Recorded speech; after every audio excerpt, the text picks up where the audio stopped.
Hello friends, welcome to my channel Dhanashree classes. आजच्या या व्हिडिओमध्ये आपण काही डेली यूज सेंटेन्सेस इथे बघणार आहोत. म्हणजे रोज बोलली जाणारी वाक्य, मराठीची वाक्य आहे जी आपण सर्रास बोलतो, नेहमी बोलतो आणि तीच वाक्य इंग्रजीमध्ये कशा पद्धतीने करायचं हे आपल्याला बरेचदा समजत नाहीत. तर अशीच काही वाक्य आहेत ती आपण आज इथे कशा पद्धतीने तयार करायची ते इथे मी तुम्हाला सांगत आहे. ठीक आहे. पहिलं वाक्य आहे, मी अजूनही एकटा आहे. आता हे वाक्य आपण कसं लिहिणार? मराठी वाक्य इंग्रजीमध्ये करताना आपण कर्ता हा नेहमी सुरुवातीला लिहितो. या वाक्यातील कर्ता कोणता आहे? मी. मग आपण तो लिहिणार आहोत आय. मी म्हणजे आय. आय नंतर नेहमी येतं सहाय्यकारी क्रियापद एम. I am. आणि पुढे काय म्हटलंय की एकटा उभा आहे. एकटा. एकटा म्हणजे काय? उभा असणे.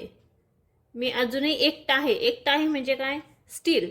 STILL. आणि अजूनही म्हणजे alone. ALONE. I am still alone म्हणजे मी अजूनही एकटा आहे. ठीक आहे. पुढचं वाक्य बघा, मला खूप भूक लागली आहे. या वाक्यातील कर्ता आहे मला. मला म्हणजे आय. आय नंतर काय येईल? एम. I am. खूप भूक लागली आहे. खूप म्हणजे very hungry. HUNGRY. I am very hungry म्हणजे मला खूप भूक लागलेली आहे. ठीक आहे. पुढचं वाक्य बघा, मी फक्त विचारतोय. अगदी साधं वाक्य आहे, मी फक्त विचारतोय. हे आपण इंग्रजीमध्ये कशा पद्धतीने बोलणार, कशा पद्धतीने लिहिणार? तर या वाक्यातील कर्ता आपण अगोदर सुरुवातीला लिहून घेऊया. कर्ता आहे मी. मी साठी लिहिणार आहोत आय. आय नंतर काय येईल? एम. I am. आणि फक्त विचारतोय. फक्त याला आपण इंग्रजीमध्ये काय म्हणतो? जस्ट. I am just. आणि विचारणे. विचारणे म्हणजे काय? आस्क. आणि विचारतोय म्हणजे क्रिया चालू आहे म्हणजे asking. ASKING. I am just asking. ठीक आहे. सोपं आहे ना? पुढचं बघा, मी 10 वर्षाचा आहे. मी मग 10 वर्षाचा आहे म्हणजे आय. करता येईल मी. मी म्हणजे आय. आय नंतर काय येईल? एम. I am. आता 10 वर्षाचा म्हणजे 10 years. YEARS. I am 10 years old. ठीक आहे. अगदी सोपं वाक्य आहे. मी 10 वर्षाचा आहे म्हणजे आय एम 10 years old. अजून बघा वाक्य, मी माझा गृहपाठ करत आहे. गृहपाठ म्हणजे काय? होमवर्क. आणि माझा गृहपाठ करत आहे म्हणजे माय. माझा म्हणजे माय.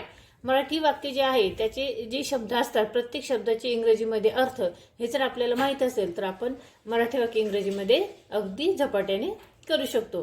आता बघा, या वाक्यातील कर्ता आहे मी. मग आपण लिहिणार आहोत आय.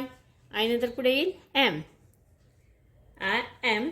आता करत आहे म्हणजे इथे काय आहे? क्रिया चालू आहे. करणे म्हणजे काय? डू.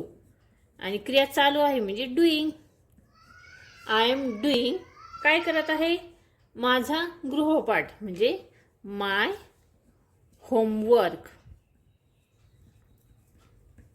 ठीक आहे. I am doing my homework. आणि अजून एक लास्ट सेंटेन्स बघूया की मी नोकरीच्या शोधात आहे. हे वाक्य कसं लिहिणार? बघा, आय. मी म्हणजे आय. आय नंतर काय येईल? एम. आता कर्ता झालं. कर्त्यानंतर सहाय्यकारी क्रियापद आलं. त्यानंतर येते या वाक्यातील क्रियापद. या वाक्यातील क्रियापद काय आहे? शोधत आहे. शोधात आहे. शोधणे म्हणजे काय? लुक. आणि शोधात आहे म्हणजे क्रिया चालू आहे म्हणजे looking. LOOKING. I am looking. काय शोधत आहे? नोकरीच्या म्हणजे फॉर अ जॉब. ठीक आहे. तर अशा पद्धतीने आपण इथे काही वाक्य तयार केलेली आहेत जी मराठीची आहेत ती आपण इंग्रजीमध्ये तयार केलेली आहेत. आय होप तुम्हाला समजली असतील. हा व्हिडिओ जर आवडला त्या व्हिडिओला नक्की लाईक करा, शेअर करा आणि चॅनलवर नवीन असेल तर चॅनल सबस्क्राईब करा. पुन्हा भेटूया पुढच्या व्हिडिओमध्ये.